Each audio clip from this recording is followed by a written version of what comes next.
A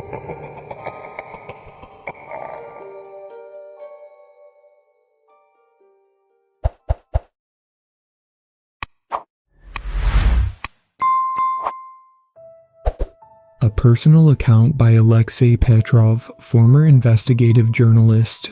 The manila envelope sat on my desk for 3 days before I worked up the courage to open it. No return address, just my name, Alexei Petrov, written in faded blue ink with a postmark from Kiev. As an investigative journalist specializing in Cold War-era cover-ups, I receive strange mail frequently, but something about this package felt different, heavier, dangerous. When I finally tore it open, several yellow documents spilled across my desk. Most were stamped with Soviet-era classification markings I recognized immediately, internal reports about the Chernobyl disaster, but these weren't the sanitized versions released to the public. Between standard radiation measurements and evacuation protocols were handwritten notes, strange symbols, and references to something called Vecta 9.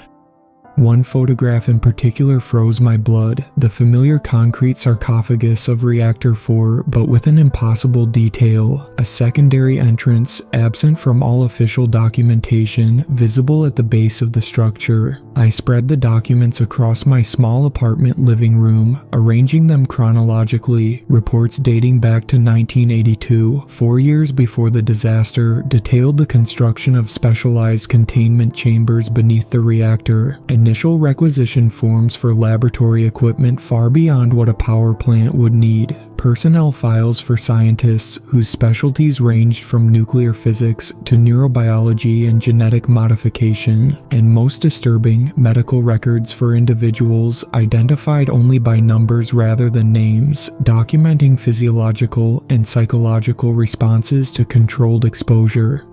My hands trembled as I examined a series of photographs showing what appeared to be brain scans. Unlike normal medical images, these showed unusual patterns of activity, bright, interconnected webs of neural pathways that, according to the accompanying notes, indicated unprecedented synchronization between cognitive and paracognitive functions.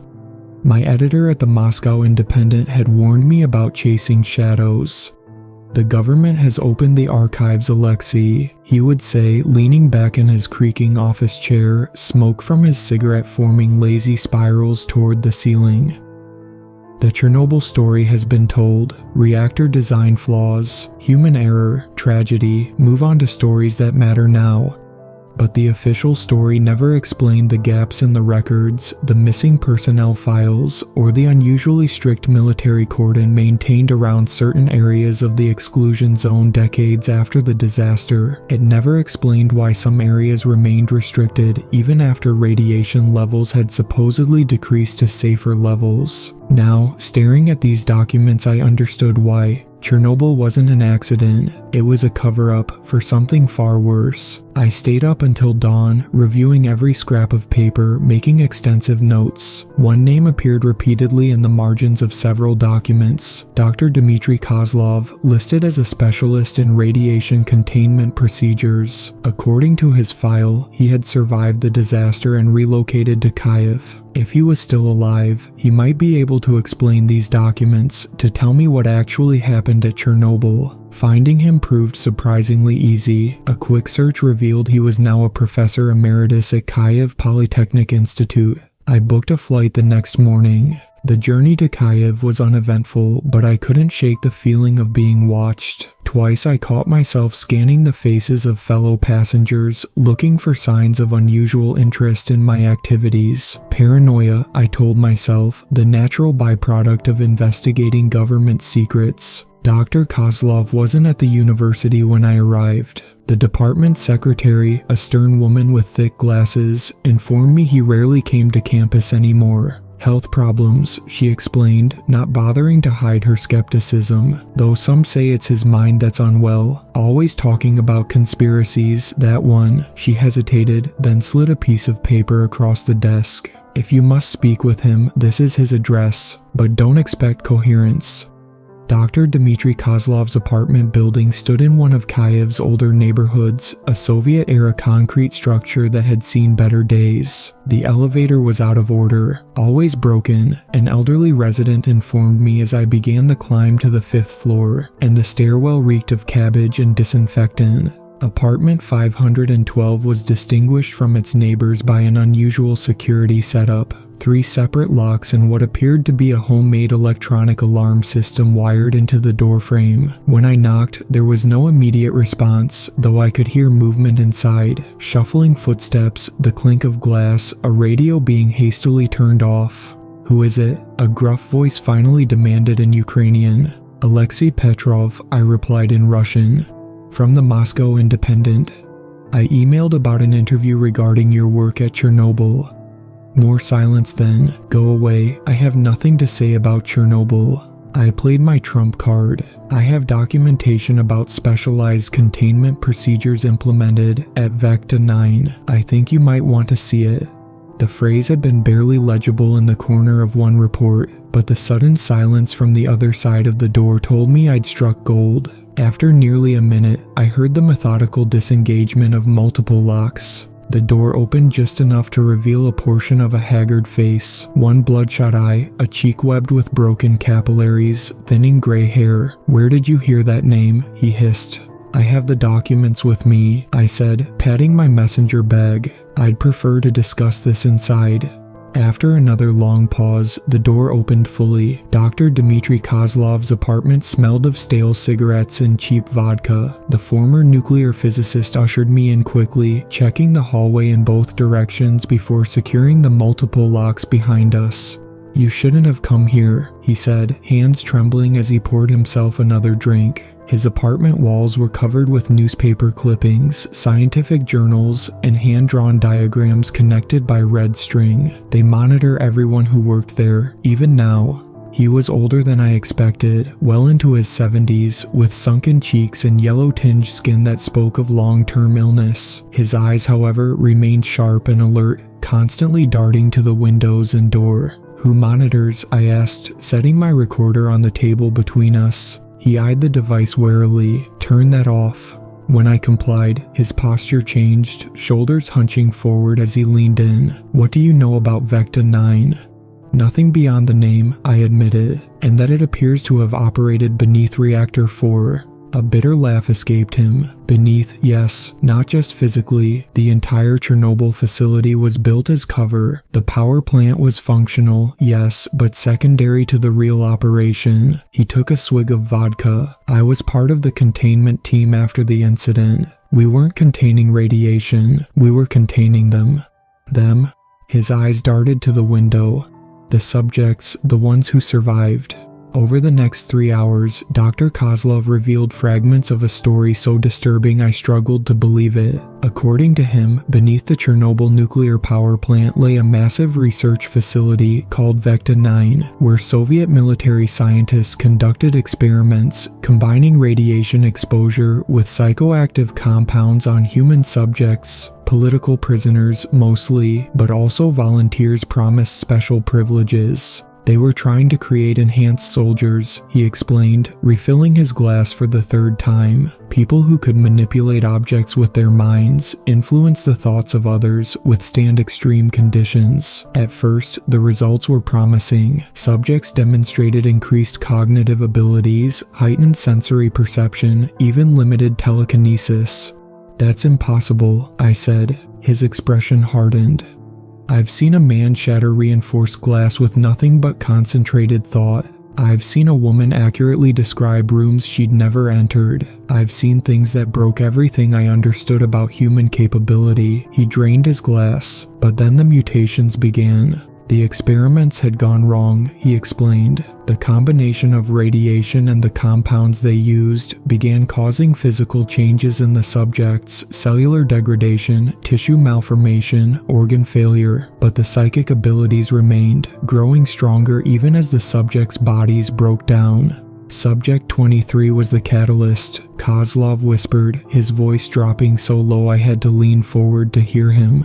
Brilliant mind, strong psychic potential, but as the mutations progressed, he became unstable, paranoid, powerful. He caused a massive psychic surge that disrupted the reactor's cooling systems. He grabbed my arm, fingernails digging painfully into my skin. The meltdown wasn't an accident, Mr. Petrov. It was a desperate attempt to contain what they had created. You can't seriously expect me to believe the Soviet government deliberately caused a nuclear disaster, I said, pulling my arm away. Kozlov leaned back, suddenly looking very tired. Not deliberately, they were trying to terminate the subjects, shut down the project, but they underestimated the subjects' abilities and their will to survive. When Subject 23 realized what was happening, he lashed out psychically. The reactor was collateral damage. So, what happened to the subjects? I asked. The survivors. Officially, all dead, radiation poisoning. In reality, he shrugged. Some escaped in the chaos, others remained in the facility, trapped but alive. The exclusion zone became their prison and their sanctuary. You're suggesting there are still people living in the most radioactive area in Europe? Decades later, that's not possible. Kozlov studied me with rheumy eyes. What if the radiation doesn't affect them the same way? What if the experiments change them to the point where they could adapt, evolve? He gestured to the cluttered walls of his apartment. I've been tracking unusual occurrences in the zone for years. Equipment malfunctions, missing researchers, strange phenomena reported by the few locals who illegally returned to their homes. He stood suddenly, moving to a bookshelf where he extracted a leather-bound journal.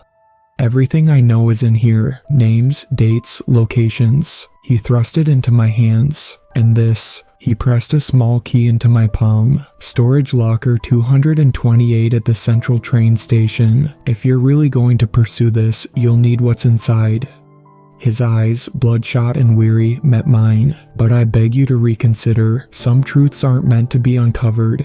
I left his apartment with more questions than answers, the journal and key heavy in my pocket. That night in my hotel room, I read Kozlov's journal cover to cover. Most entries documented his obsessive research into Vecta 9, including interviews with former cleanup workers who reported strange encounters in the exclusion zone, unexplained lights, electronic equipment failing without cause, the sensation of being watched. One entry from 3 years ago stood out. Made contact with EK, she confirms they still live, they have evolved, they are waiting. The next morning, I headed to the train station to check the storage locker. Inside, I found a sealed container holding more detailed maps of the facility, security access codes, and a Soviet military identification badge with Kozlov's young face staring back at me. When I returned to my hotel, the front desk clerk informed me there had been a call for me. Dr. Kozlov had been found dead in his bathtub, wrists slashed. Suicide, they ruled. No investigation necessary. I rushed back to his apartment, only to find police tape across the door. A neighbor told me officers had already removed boxes of Kozlov's papers. When they left, I slipped inside through a window. The walls had been stripped clean, the bookshelves emptied. In the kitchen trash can, beneath coffee grounds and cigarette butts, I found a torn note with coordinates in the exclusion zone and a woman's name, Elena Karpov. Finding someone willing to guide me illegally into the exclusion zone took time and more money than I care to admit.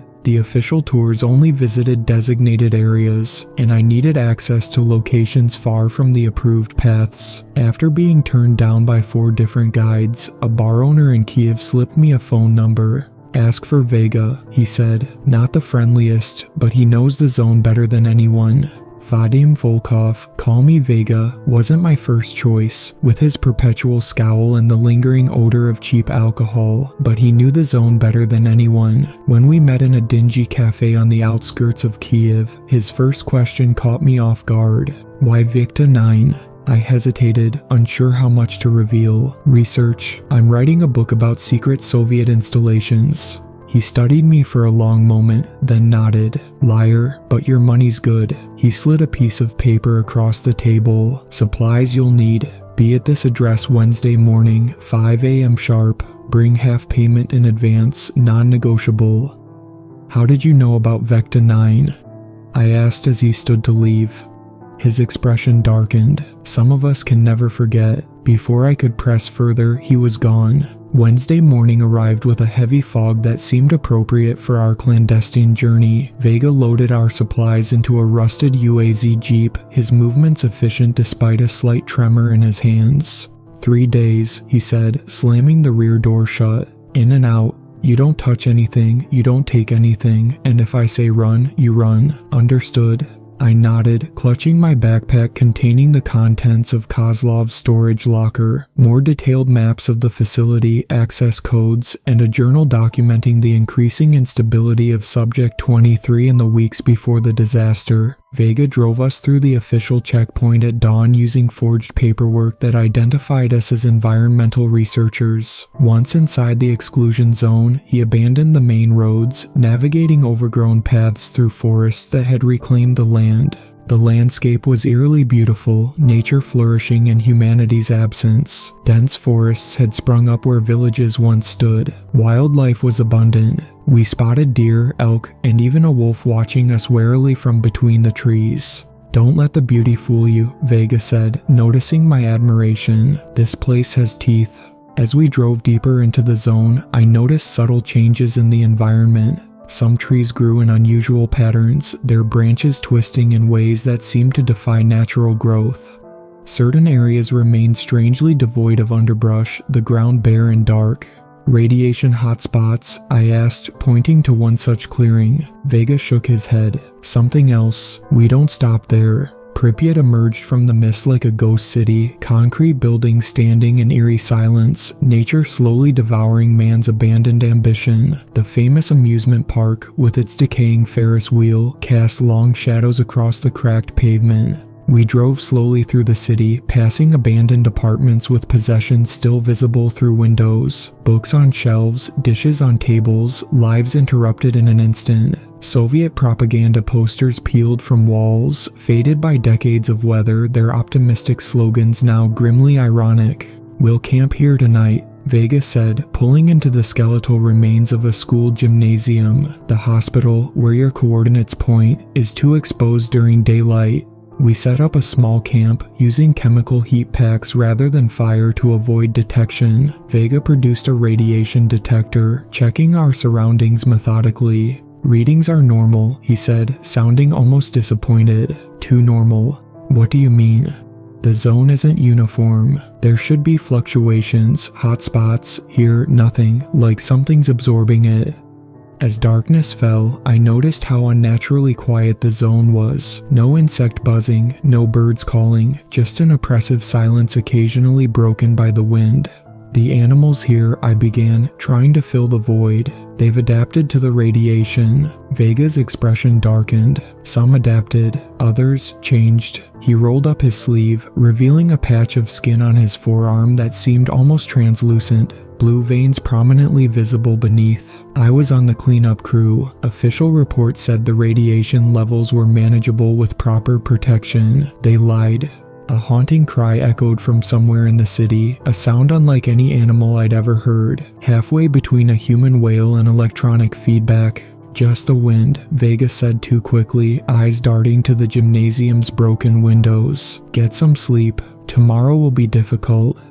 But sleep proved impossible. Every time I closed my eyes, I felt watched, and in the deepest part of night, I swore I heard whispers, multiple voices speaking in unison, just below the threshold of comprehension. When I finally drifted off, my dreams were invaded by images of underground corridors, medical equipment, and human forms floating in tanks of greenish liquid. I woke to find Vega already packed and ready, swallowing pills from a small metal container. What are those? I asked, pointing to the pills. Iodine supplements, protection. He didn't meet my eyes. We should move. The hospital is on the other side of the city. As we drove through Pripyat's abandoned streets, I noticed strange markings on some of the buildings, symbols etched into concrete that didn't match any Soviet iconography I recognized. Stalkers, Vega explained when I asked. People who sneak into the zone. They leave signs for others, danger, shelter, supplies. but some markings seemed newer, more deliberate, arranged in patterns that reminded me of circuit diagrams. Vega tensed whenever we passed these, his knuckles whitening on the steering wheel. We encountered our first real obstacle at a collapsed bridge. Forced to continue on foot, we donned protective masks and proceeded cautiously.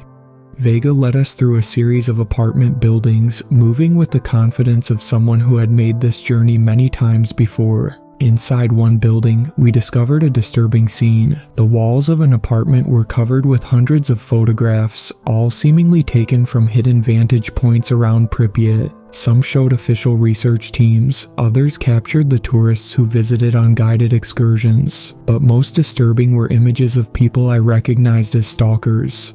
Unofficial visitors like us, sleeping in the very ruins they thought provided shelter. "Someone's been watching," I said, studying the photographs, "for years." Vega didn't respond, but his hand moved to the pistol concealed beneath his jacket. In another apartment, we found what appeared to be a makeshift laboratory. Scientific equipment, much of it modern, sat on folding tables. A centrifuge that looked no more than a few years old hummed quietly in the corner, separating components in test tubes filled with dark liquid. A sophisticated microscope with digital imaging capabilities was connected to a laptop displaying cellular structures I couldn't identify, organisms that seemed to combine characteristics of plants, animals, and something entirely alien. Notebooks filled with observations and data readings were stacked neatly beside the equipment, their pages covered with precise handwriting documenting experiments conducted over several years. I flipped through one of the notebooks, struggling to understand the complex terminology and frequent references to adaptive mutation and psychic resonance amplification. Diagrams showed what appeared to be human cellular structures undergoing progressive changes, with notes indicating these transformations were induced rather than spontaneous. In a refrigerated container, we discovered dozens of labeled samples, tissue, blood, and other substances I couldn't identify. Each bore dates and location codes corresponding to different areas within the exclusion zone. "Someone's been conducting research here," I said, flipping through one notebook filled with descriptions of anomalous biological adaptations and heightened cellular regeneration in zone endemic fauna. "Not someone," Vega said grimly, "them." By late afternoon, we finally reached our destination. The abandoned hospital loomed before us, a decaying monument to Soviet utilitarian architecture. While its exterior matched the photos in Kozlov's files, nothing suggested it concealed anything beyond empty corridors and rusted medical equipment. "The entrance should be in the basement," I said, consulting the map, "near the old radiation therapy ward." Vega seemed increasingly agitated as we approached the hospital, compulsively swallowing more pills from his small tin container. "What are those really for?" I asked, suspicion growing. "To keep them out," he muttered, not bothering to hide the truth anymore. "Keep who out?" He tapped his temple. "The voices. They get louder the closer we get." My skin prickled with goosebumps. "You hear them too?" I thought I was imagining it. His eyes widened slightly. "You hear them already? That's not good. You're receptive." He handed me 2 pills. "Take these. They won't block everything, but they'll help." The pills tasted bitter, but I swallowed them without water. "What are they?" "Antipsychotics. Dampens the temporal lobe activity, makes it harder for them to get in." "Get in where?" "Your mind," he said simply, checking his weapon before leading us toward the hospital entrance. The building's interior was a testament to hasty evacuation, gurneys still positioned in hallways, patient charts scattered across nursing stations, medical supplies spilling from cabinets. Nature had begun reclaiming the space. Moss grew on damp walls and small plants pushed through cracks in the linoleum flooring. Vega led us deeper into the building, consulting his own copy of the maps. We passed abandoned operating theaters, patient rooms with beds still made, and a nursery with cribs arranged in neat rows, waiting for infants who would never arrive. "Down here," Vega said, finding a stairwell marked with Cyrillic text indicating radiotherapy. The basement level was partially flooded, forcing us to wade through ankle-deep water. Our flashlights revealed abandoned medical equipment, waterlogged files, and walls stained with black mold. Here, I said, pointing to a section of wall that didn't match the others, newer concrete, unmarked by decades of decay. According to the schematics, there should be a hidden panel.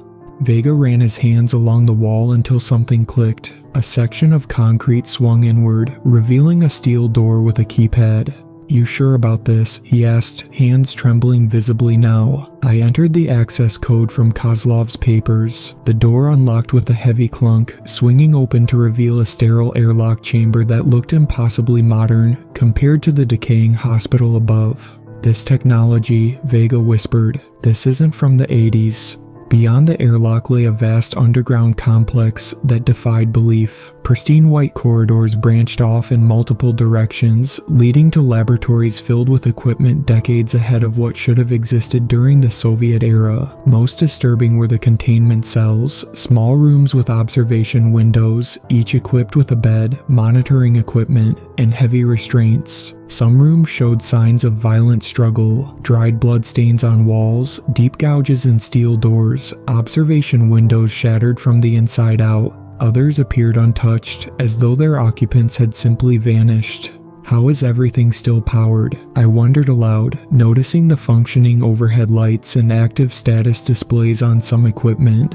Vega pointed to exposed conduits running along the ceiling. Independent power system, probably nuclear batteries. Soviet military developed them for remote installations. They can last decades. In one laboratory, we found stacks of VHS tapes labeled with subject numbers and dates. I loaded one labeled Subject 23, Telekinetic Trial, 17 inches into a surprisingly functional player connected to a monitor. The grainy footage showed a thin man sitting at a table with several objects, a pencil, a cup, a metal sphere, arranged before him. Researchers in white coats observed from behind a glass partition. "Begin test," a voice commanded. The man closed his eyes, concentrating. The pencil began to rise, hovering several inches above the table, then the cup, then the sphere. All three objects rotated slowly in midair. "Excellent, 23, now increase complexity." The man's face contorted with effort. Blood trickled from his nose as the objects began moving in different directions, forming a complex orbital pattern. Suddenly, he screamed, a sound of pure agony, and everything in the room exploded outward. The camera shook violently before cutting to static. "Jesus," I whispered. Vega had grown pale. "We need to leave, now." "We can't, not yet. We need to find evidence of what happened here." "This isn't evidence enough." He gestured to the monitor. "There are things in this facility that were never meant to be found." Another tape caught my attention. Subject 23, Telepathic Synchronization. I inserted it before Vega could stop me. The same man appeared, now noticeably thinner, his skin taking on a waxy, translucent quality. He sat facing another subject, a woman with similar physical characteristics. Between them sat a researcher holding up cards. "Subject 23, please identify the symbols as they're presented to Subject 17. The male subject kept his eyes closed, while the researcher showed cards to the woman. With each card, Subject 23 correctly identified the symbol, star, circle, square, waves, without hesitation. Now, complex imagery. The researcher produced photographs. Again, Subject 23 described each one perfectly, down to specific details only visible to Subject 17. "Excellent. Begin Phase 2. Subject 17 suddenly convulsed, her body going rigid. Subject 23's eyes snapped open, and he began speaking in a voice not his own, higher, feminine. "I can see through her eyes," he said, the cadence and tone matching Subject 17's voice from earlier in the recording. "I can feel what she feels. The connection is complete." The researcher made notes, clearly pleased. "Can you access deeper cognitive functions?"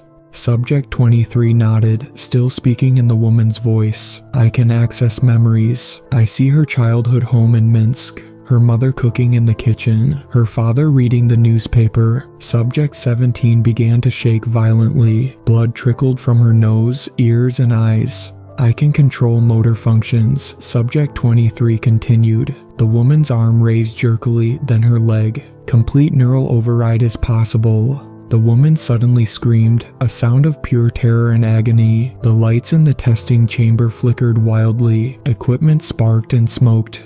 "Terminate test," the researcher shouted. "Sedate subject 23 immediately." As medical personnel rushed in with syringes, subject 23 turned to the camera. His expression had changed, becoming somehow less human, more predatory. He smiled, revealing teeth that seemed too sharp. "We see you watching," he said directly into the camera. "We will always see you." The footage cut to static. Vega yanked the tape out, his face ashen. "We're going, now." "Wait," I said, gathering as many documents as I could fit in my backpack. "We need to document everything." "You don't understand," he hissed. "That wasn't just addressed to the researchers. He's talking to us, now. They know we're here." As if to confirm his fears, the lights throughout the facility flickered in unison. From somewhere deep within the complex, an alarm began to sound. Deeper in the facility, we discovered the central research area, a massive circular chamber surrounded by monitoring stations. In the center stood what appeared to be an isolation tank connected to machinery I didn't recognize. Clear tubes ran from the tank to smaller containers arranged in a circle around it. "This is where they kept him," Vega said, voice barely audible. "Subject 23, the strongest of them." "How do you know that?" He didn't answer, instead moving to a computer terminal that, impossibly, still had power. "The files should be here, everything about the project." As Vega accessed the system, I explored the chamber, discovering research logs detailing Project Prometheus. The experiments had begun as an effort to enhance human capabilities through controlled radiation exposure combined with a synthetic compound designated PKV-27. Initial results were promising. Subjects displayed increased cognitive function, heightened senses, and in some cases, limited psychic abilities. But the logs grew increasingly disturbing. Subjects began developing physical mutations, cellular degradation, bone deformities, organ abnormalities, yet the psychic abilities continued to strengthen, especially among subjects kept in close proximity. They began exhibiting a hive mind effect, sharing thoughts and experiences across distances. Subject 23, the logs revealed, demonstrated the strongest psychic potential, but also the most severe mutations. As his physical form degraded, his mental powers grew exponentially. He could move objects weighing hundreds of pounds, influence the thoughts of researchers, and even manipulate electronic systems. The facility had been designed with special shielding to contain psychic energy and prevent the subjects from connecting with the outside world. But Subject 23 found ways to bypass these safeguards, establishing contact with subjects in different sections of the facility. Then I found the final entry, dated April 25, 1986, the day before the disaster. Subject 23 has become uncontrollable, sedation ineffective, mental barriers failing. He has established contact with all surviving subjects and appears to be coordinating some form of collective consciousness. Recommend immediate termination protocol and facility sterilization. A noise from behind startled me, a metallic scraping sound. I turned to find Vega standing motionless, staring at something on the computer screen. "They're still alive," he whispered. "All of them." Before I could respond, the lights flickered, and somewhere deep in the facility, an alarm began to wail.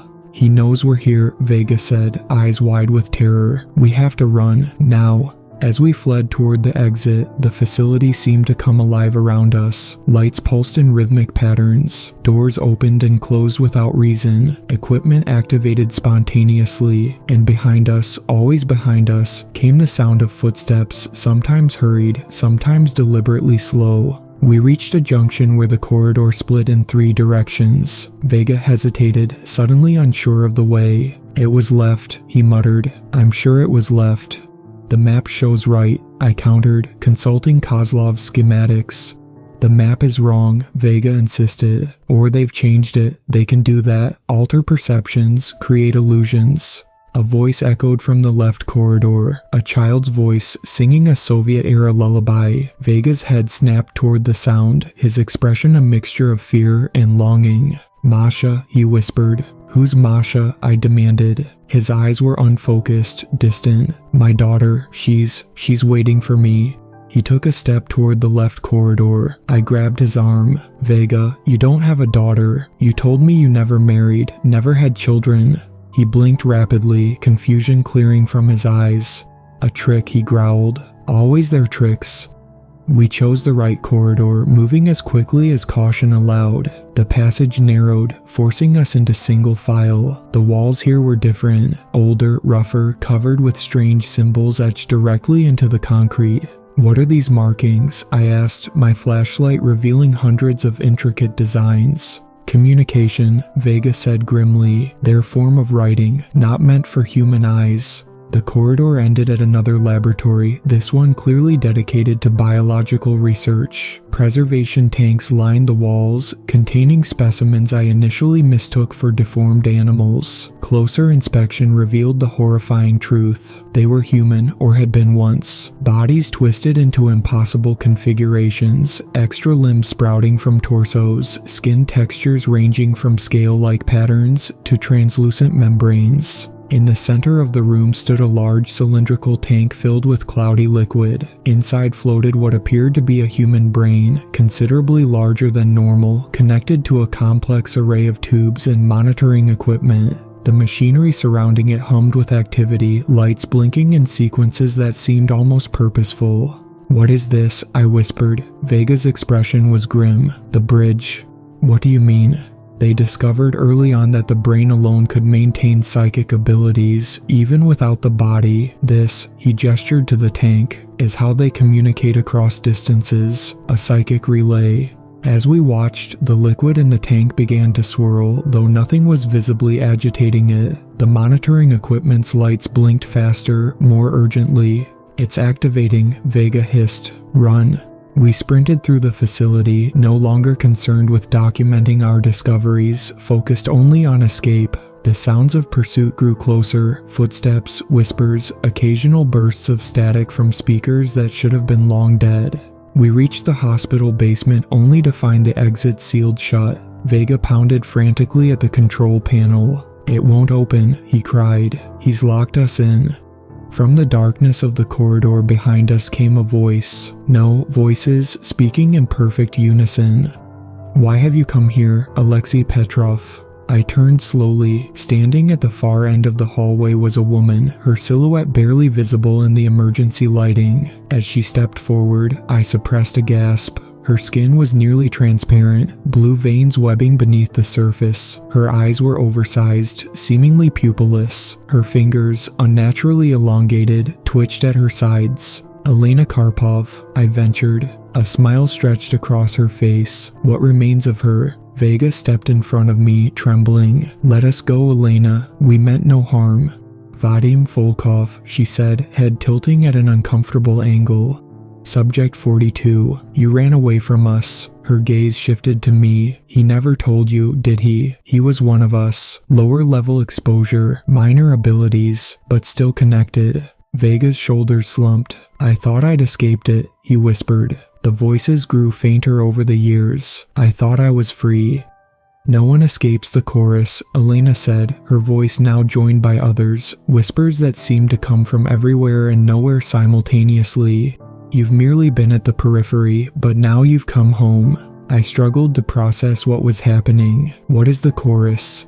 Elena moved closer, her movements unnaturally fluid, as though her joints operated differently from a normal human's.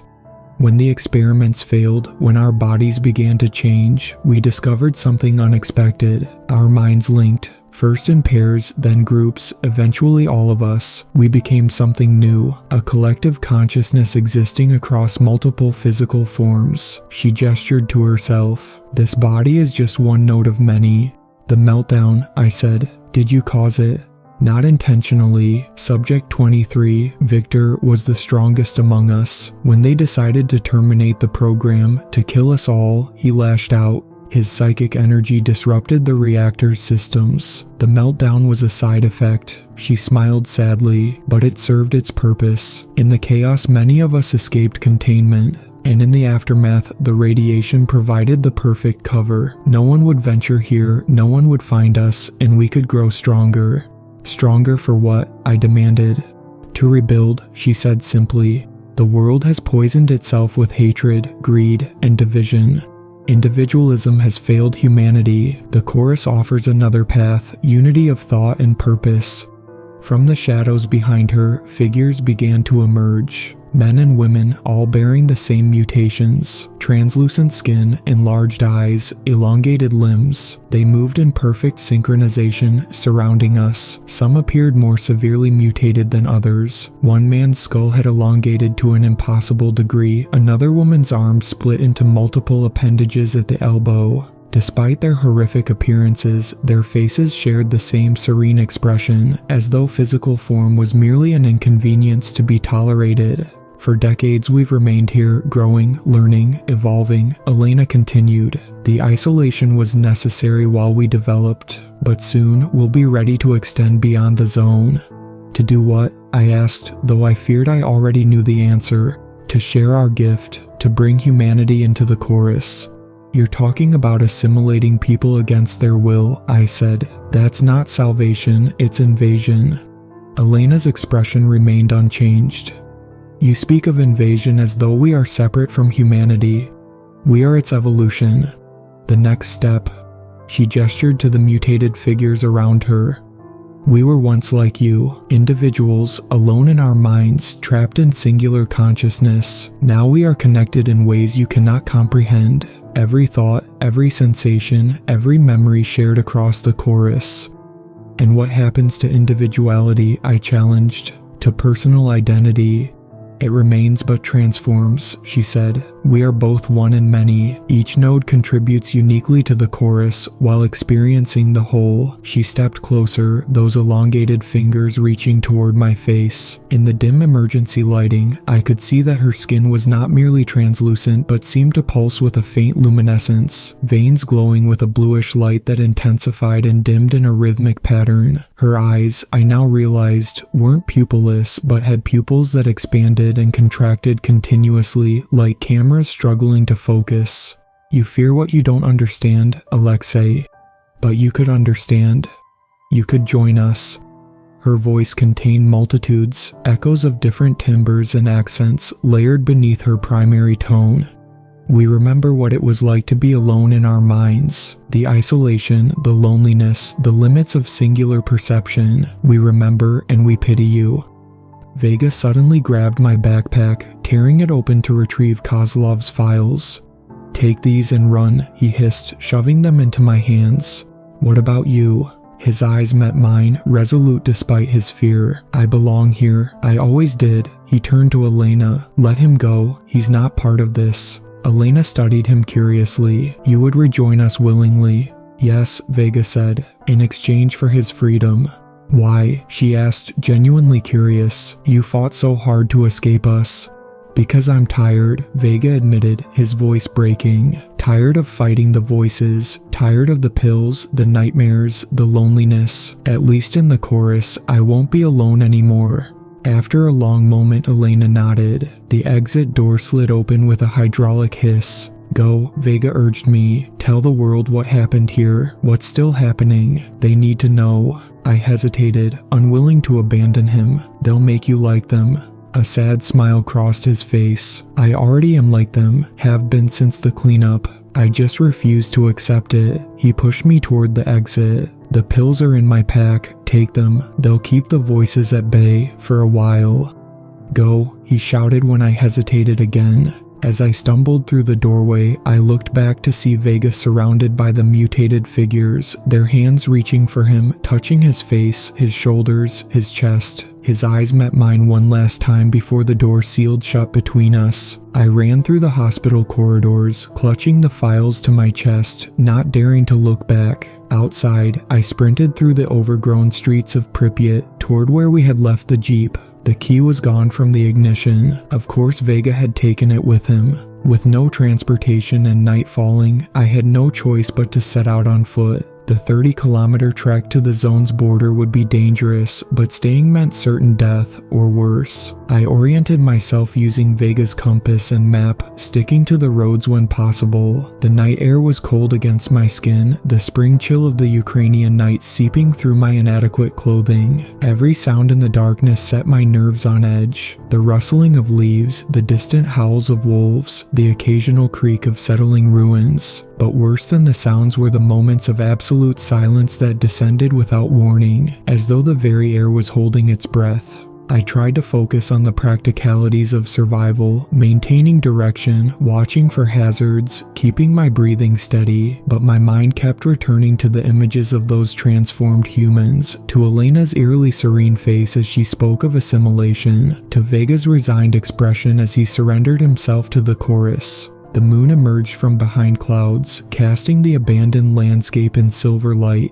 To my left, the silhouette of the nuclear plant's cooling towers loomed against the sky, a monument to humanity's hubris. I wondered how many other secret facilities lay hidden beneath seemingly mundane structures around the world. How many other experiments had gone wrong without public knowledge. 10 kilometers from the hospital, I encountered my first real obstacle, a collapsed section of road with no clear path around it. A massive fissure had split the asphalt, creating a chasm too wide to jump, too steep to climb down and up. The detour would take me through a densely forested area marked on Vega's map with a simple warning, Nevicode, do not enter. I hesitated at the forest's edge, shining my flashlight into the darkness between the trees. Unlike the relatively normal-looking woods we'd driven through earlier, something about this forest felt wrong. The trees grew at uncomfortable angles, their trunks twisted as though they had writhed in pain as they grew. No birds sang despite the approaching dawn. No insects chirped from the underbrush.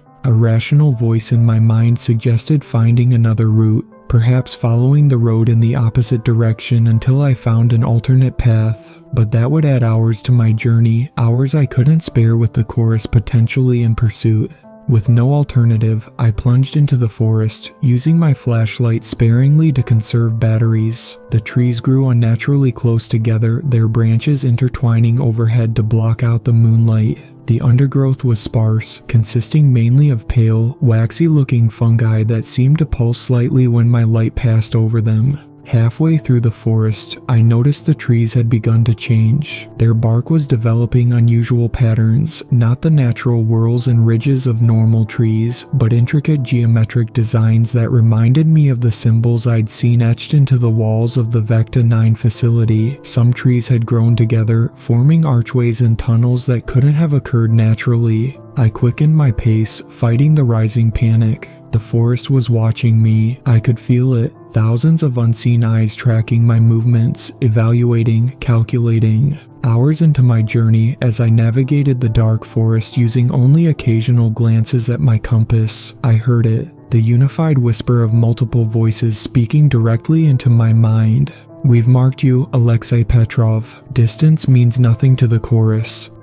I quickened my pace, trying to shut out the invasive thoughts. You will tell our story, the voices continued. You will prepare them for our coming. I stumbled out of the forest onto a desolate stretch of road, relief washing over me as I left the twisted trees behind. The map showed I was now about 15 kilometers from the zone's border, halfway there. If I maintained my pace, I could reach it by dawn. The voices grew more insistent as I walked, sometimes whispering, sometimes shouting, but always in perfect unison. I took 2 of Vega's pills and they receded somewhat, becoming a distant murmur rather than immediate presence. At one point, I passed through an abandoned village, a collection of decaying houses slowly being reclaimed by nature. In the window of one home, I saw movement, a silhouette watching me pass. When I turned my flashlight toward it, there was nothing there. In another house, I heard what sounded like a record player scratching out an old Soviet patriotic song. The music stopped abruptly when I approached. Inside, I found an ancient phonograph covered in decades of dust, its needle resting silently on a warped record.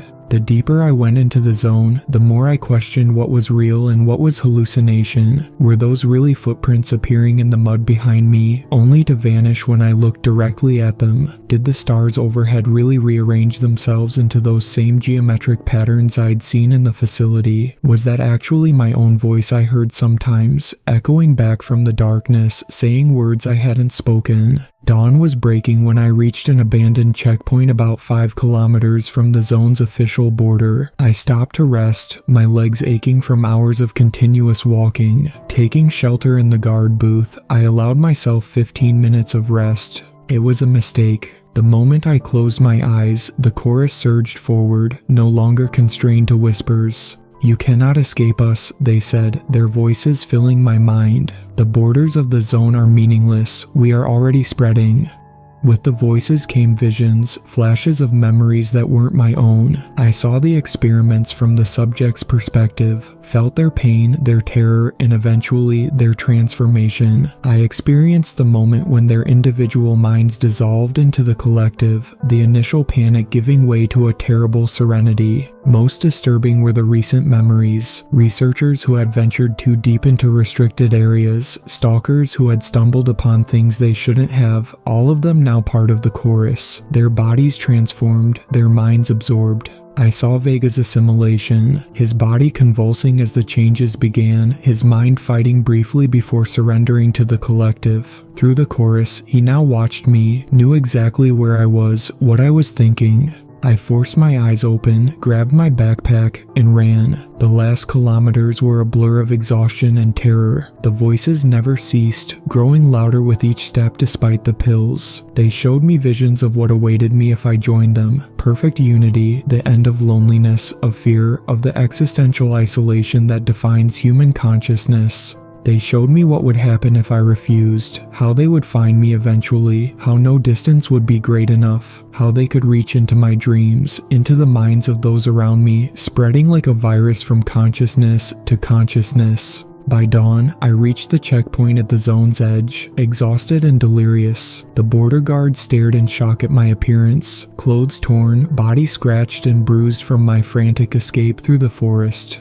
I was immediately quarantined and subjected to radiation screening, though I knew radiation was the least of my concerns. I told the authorities a censored version of events, that I was a journalist who got separated from my guide during an authorized research trip. They didn't believe me, but they had no reason to detain me once the radiation tests came back negative. 3 days later, I was back in my Moscow apartment, staring at the evidence I'd collected. Kozlov's files, photographs I'd taken in the facility, and a data drive Vega had pressed into my pocket during our final moments together. The drive contained everything: research logs, video footage, personnel files, incontrovertible proof that the Chernobyl disaster was orchestrated to conceal the horrific experiments at Vecta 9 and their monstrous results. I wrote the article in a fevered state, working non-stop for 2 days. My editor read it with growing disbelief, then refused to publish it.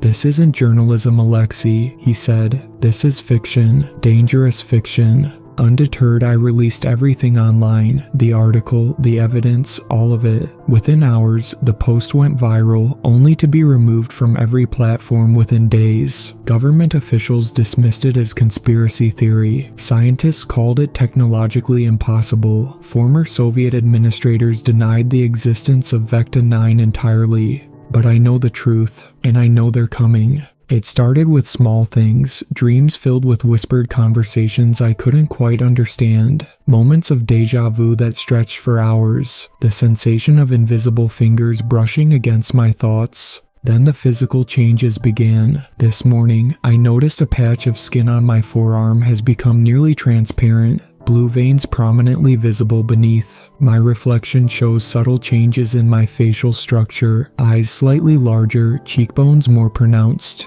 The chorus was right, they marked me, and the mark is spreading. I've tried everything to block them out. Vega's pills helped at first, but their effectiveness is waning. I've lined my apartment with aluminum foil, hoping it might block whatever psychic signal connects me to them. I've even tried self-hypnosis, constructing mental barriers around my consciousness. Nothing works for long. They always find a way in. 2 days ago, I received a package. No return address, just my name in familiar blue ink. Inside was a single photograph showing the amusement park in Pripyat. Standing by the Ferris wheel was Vega, his skin now fully translucent, his form changed but still recognizable. Beside him stood Elena and dozen others, all staring directly at the camera. On the back of the photograph, a simple message: "The chorus grows, your place awaits." Last night, as I stood before the bathroom mirror examining the changes, I heard them clearly for the first time since leaving the zone, dozens of voices speaking as one, directly into my mind. The world must unite. Individual consciousness has failed humanity. We are coming to save you from yourselves.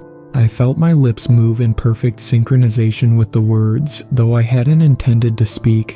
I don't know how much time I have left before I become another node in their network. This record may be my last act as an individual. If you're reading this, know that the Chernobyl disaster wasn't what we were told. The real horror wasn't radiation poisoning or environmental devastation. The real horror was what escaped in the chaos, a collective consciousness born of failed Soviet experiments, gradually growing stronger, patiently waiting for the right moment to emerge from the shadows and reshape humanity according to its unified vision.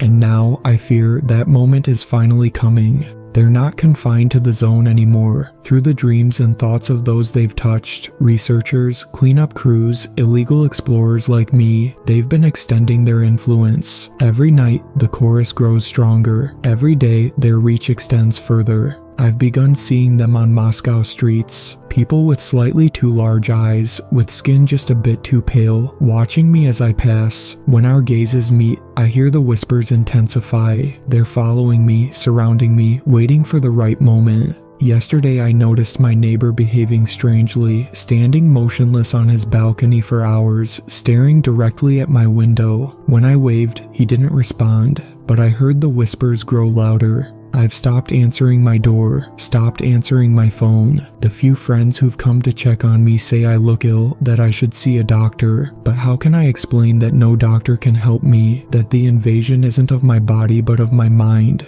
The changes are accelerating now. My fingers have grown longer, the joints more flexible. My eyes have become sensitive to light, but I can see perfectly in darkness. I can hear conversations through walls, can sense the presence of others before I see them. And the whispers, they're not whispers anymore. They're clear voices, thousands of them, speaking in perfect harmony directly into my consciousness. I know their plans now. I understand what they intend. Part of me wants to resist, to maintain my individuality until the end. But another part, growing stronger each day, yearns for the unity they offer, the prospect of never again feeling alone, of being part of something greater than myself, has an almost irresistible appeal. I understand now why Vega surrendered. The loneliness of individual consciousness is a burden none of us recognize until offered an alternative. If you're reading this and you notice changes, strange dreams, whispered thoughts that aren't your own, the eerie sense of being watched by something just beyond perception, then they've already found you too. The mark spreads through knowledge, through awareness. By telling you their story, I've made you receptive to their call. I'm sorry. The sun is setting on my final day of individual existence. Tonight, they will come for me. Part of me still fears what will happen, but another part welcomes it. The division within myself, this conflict between resistance and acceptance, is exactly what the chorus will resolve. I hear them always now, whispering, planning, spreading. We are coming. The manuscript you've just read was discovered in a Moscow apartment abandoned by its tenant, journalist Alexei Petrov, who was reported missing by his employer after failing to appear at work for 2 weeks. The landlord, concerned about unpaid rent, entered the apartment to find it in disarray, walls covered with aluminum foil, mirrors smashed, and dozens of notebooks filled with increasingly erratic handwriting. Local authorities dismissed the manuscript as the ravings of a mentally ill individual. The references to psychic phenomena and government conspiracies were deemed consistent with paranoid schizophrenia, according to the official psychiatric evaluation. The documents and digital evidence Petrov claimed to possess were never found. In the months following Petrov's disappearance, several unusual events occurred that received little media attention. 3 former Soviet scientists who had worked at Chernobyl died within weeks of each other, all ruled suicides despite suspicious circumstances. A research team from the European Radiation Safety Commission disappeared while conducting a survey in a previously unexplored section of the Exclusion Zone. The incident was attributed to equipment failure and navigational error. 6 tourists on an illegal dark tourism excursion into Pripyat never emerged from the zone. Only their tour guide returned, displaying unusual physical symptoms that doctors struggled to diagnose. Reports from villages bordering the exclusion zone described strange phenomena, electronic devices malfunctioning without cause, unusual wildlife behavior, and most disturbing, residents experiencing shared dreams and simultaneous headaches. The Ukrainian government expanded the restricted area around Chernobyl by 15 kilometers, citing newly discovered radiation hotspots as the reason. The actual radiation readings were never made public. International medical journals published several case studies of patients exhibiting unusual neurological symptoms, heightened sensory perception, unexplained synchronization of brain activity between unrelated individuals, and anatomical anomalies dismissed as rare genetic disorders. Perhaps most concerning was the sudden academic interest in collective consciousness theories across multiple scientific disciplines. Research papers exploring neurological networking potential in human subjects and quantum entanglement of consciousness began appearing in respected journals funded by previously unknown research foundations. As for Alexei Petrov, no trace of him has ever been found. His bank accounts remain untouched. His passport has not been used. He has simply vanished. But sometimes, late at night in Moscow coffee shops or Kiev bars, patrons report overhearing conversations about the chorus and the coming unity. When they turn to look, they find no one there, just the lingering sensation of being watched by unseen eyes. And if you've read this far, perhaps you've felt it too. That subtle shift in your perception, the whisper just at the edge of hearing, the growing certainty that you are not, and have never been, truly alone in your mind. Listen carefully, we are coming. Late that night, he found her alone in the monitoring room, staring at screens displaying news broadcasts from around the world. To the casual observer, the reports showed normal events, weather, politics, entertainment. But Carter had trained herself to see the patterns hidden within the images and sound, subliminal signals embedding themselves in the viewer's subconscious. "Can't sleep?" Green asked, setting a cup of coffee beside her. She accepted it gratefully. "Every time I close my eyes, I see their world. Their dimension. It's beautiful in a terrible way. Geometries that can't exist in our reality, colors we don't have names for." Green sat beside her. "You're fighting it better than anyone. Tommy Hayes succumbed within weeks. You've held out 6 months." "I'm not fighting it well enough," she admitted. "Each time I connect, it becomes harder to disconnect completely. Parts of me stay there, in their consciousness, and parts of them stay in mine." She turned to him, eyes haunted. "I'm afraid, Samuel. Afraid that by the time we reach Denver, there won't be enough of Evelyn Carter left to help you." Green took her hand, noting how cold her skin felt. "Then we go tomorrow, before the alignment. Hit them while they're still preparing." She nodded slowly. "There's something else you should know. When I connect, I can sense Tommy Hayes. He's still in there, still conscious in some way, but he's not the only one. There are thousands now, maybe millions, their individual minds networked into a collective consciousness, and at the center of it all." Faulkner, Green finished for her. "What's left of her," Carter confirmed. "She's become something else, a conduit, an interface between the entity and humanity. She guides the transformation, directs the network. If we can reach her, disrupt her connection to the central node, we might be able to destabilize the entire system," Green realized. Their plan crystallized around this new information. A small strike team would infiltrate the Denver facility, targeting the central node and Faulkner herself. The resistance would coordinate diversionary actions at the secondary nodes, spreading the entity's attention and resources thin. By dawn, they were ready. Their team consisted of Green, Carter, Cooper, and 3 former Special Forces operators who had witnessed the entity's influence firsthand during classified operations. They carried equipment designed to disrupt the entity's electromagnetic signatures and weapons that, in theory, could affect both physical and non-physical manifestations. Remember, Green told the team during their final briefing, "What we're facing doesn't fully exist in our reality. Conventional weapons may be useless against certain aspects of it. That's why each of you has been equipped with the disruptor devices Dr. Carter designed." The devices, compact units generating specific frequency patterns, were the result of Carter's unique understanding of the entity's nature. They created a localized field that temporarily severed the connection between the entity and human consciousness, providing a window of clarity for those partially under its influence. Their journey to Denver was tense, avoiding main routes and checkpoints where the entity's influence might be strongest. They observed the subtle signs of transformation spreading across the country, people moving with uncanny coordination, construction projects advancing with impossible speed, communication systems being modified in ways that made no logical sense unless viewed as components of a larger, hidden network.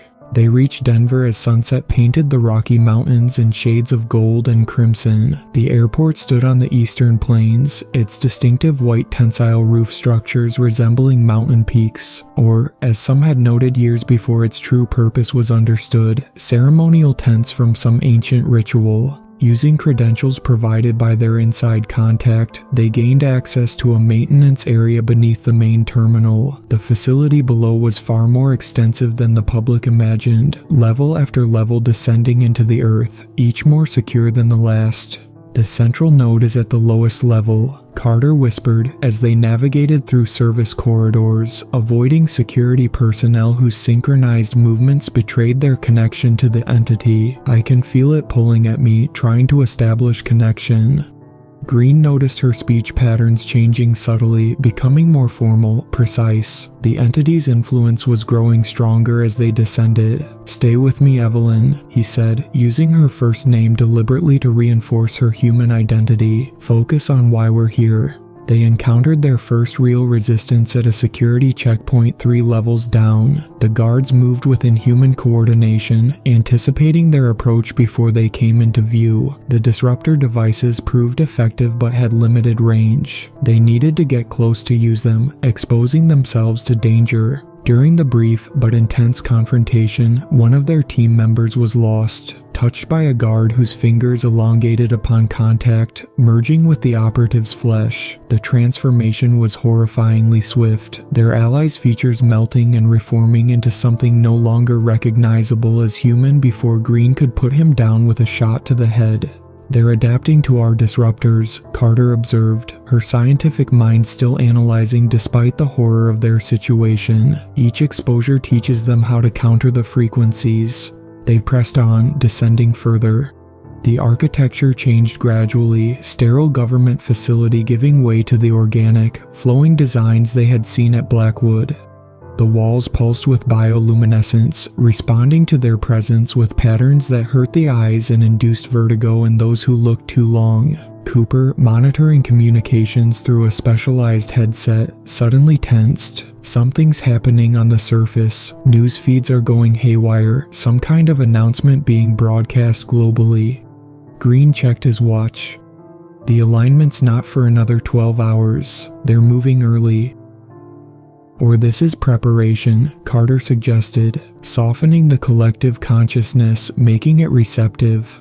At the 5th level down, they encountered something unexpected. A massive chamber filled with rows of clear cylindrical tanks, each containing a human form suspended in fluid. Some were recognizably human, others partially transformed with elongated limbs, altered facial features, translucent skin revealing modified internal structures. "Incubation chambers," Carter explained, her voice hollow. "They're accelerating the physical transformation in selected subjects, creating interfaces, bodies capable of channeling greater portions of the entity's consciousness into our reality." Cooper moved closer to one of the tanks, examining the occupant. "My God, this one's just a child." Younger minds are more adaptable, Carter said mechanically, then shook her head violently as if trying to dislodge the thought. No, that's not me, that's it, thinking through me. Green took her arm. We need to keep moving. The central node is what matters. As they continued their descent, the final level opened before them. A vast cathedral-like space carved from the living rock. Unlike Blackwood's chamber, this one showed evidence of deliberate design. Ancient symbols covering every surface, arrangements of crystals and metals forming patterns that corresponded to astronomical alignments. And at the center, a pit similar to what they'd seen before, but immeasurably larger. The entity within it had grown, its constantly shifting form now filling the massive depression and extending tendrils up the sides like a living tree seeking light. Standing on a platform extending over the pit was Faulkner, or what remained of her. Her transformation was complete. Her body no longer remotely human. She had become a living conduit. Her form elongated and fluid, skin translucent and glowing with internal light, limbs numbering more than 4 and moving with impossible grace. Surrounding her were dozens of partially transformed humans, their movements synchronized with hers, forming a living computer processing the entity's will and translating it into actions across the global network.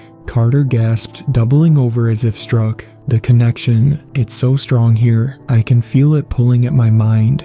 Green activated his disruptor to maximum power, creating a protective field around them. Cooper set the charges, focus on the support structures and the equipment surrounding the pit.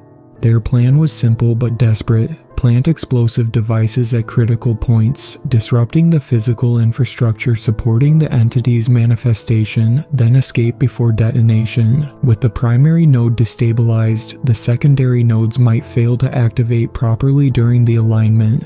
But Faulkner had sensed their presence. She turned toward them, her movements liquid and graceful, eyes that were now just pools of luminescent fluid fixing on them with terrible recognition. Agent Green, she said, her voice a harmonic chorus rather than a single sound. Dr. Carter, we've been expecting you. Green raised his weapon, knowing it was likely useless but unwilling to surrender without a fight. This ends now, Faulkner. Whatever you think you're creating, it's not evolution, it's extinction.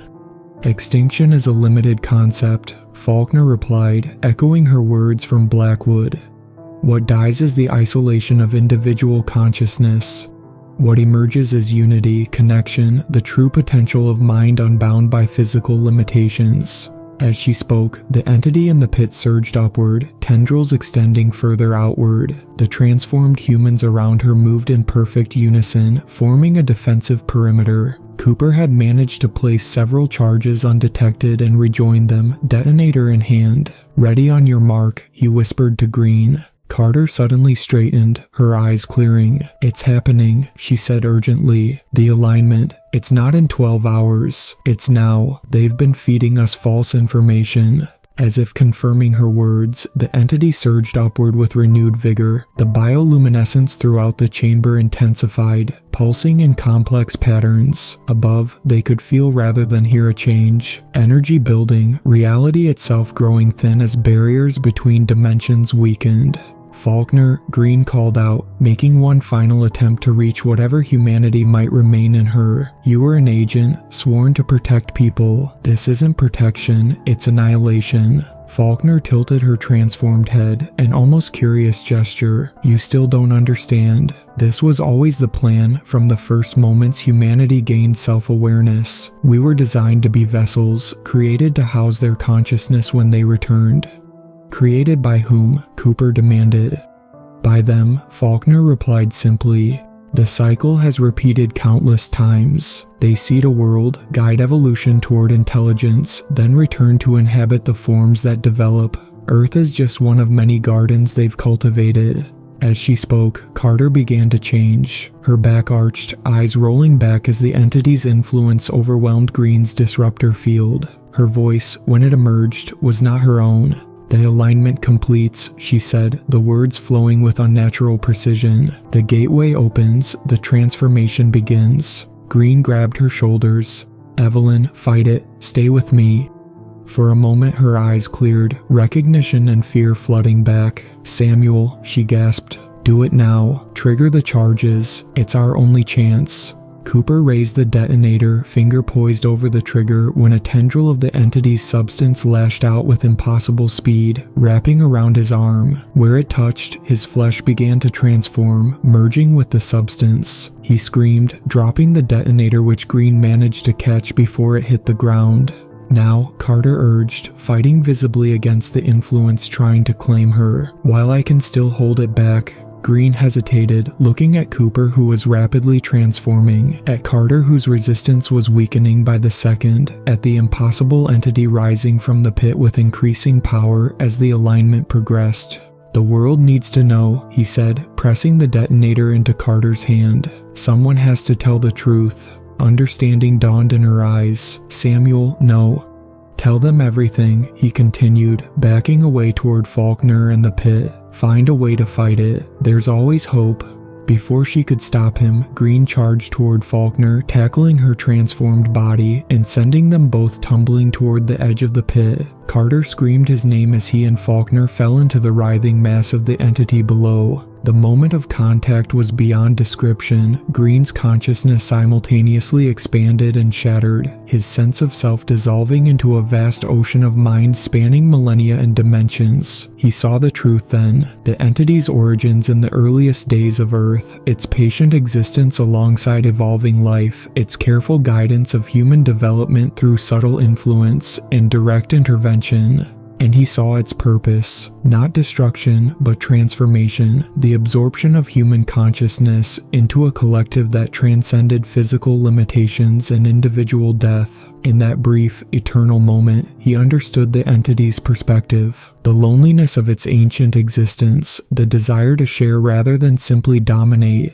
But he also held firm to his humanity, to the value of individual choice and free will. As his physical form merged with the entity, his consciousness fought to maintain integrity, to remain Samuel Green amidst the vast collective attempting to absorb him. Above, Carter watched in horror as Green disappeared into the pit. With the last of her resistance, she activated the detonator. Explosions rocked the chamber, support structures collapsing, equipment destroyed and cascading failures. The remaining Special Forces operative grabbed her arm, dragging her toward the exit as the chamber began to collapse around them. The last thing she saw before they escaped was the pit, the entity within it surging upward one final time, and within its shifting mass, for the briefest moment, a human form that might have been Green, arm outstretched as if reaching for her before being reabsorbed into the whole. 3 days later, in a safe house hundreds of miles from Denver, Carter watched news reports of the terrorist attack on Denver International Airport.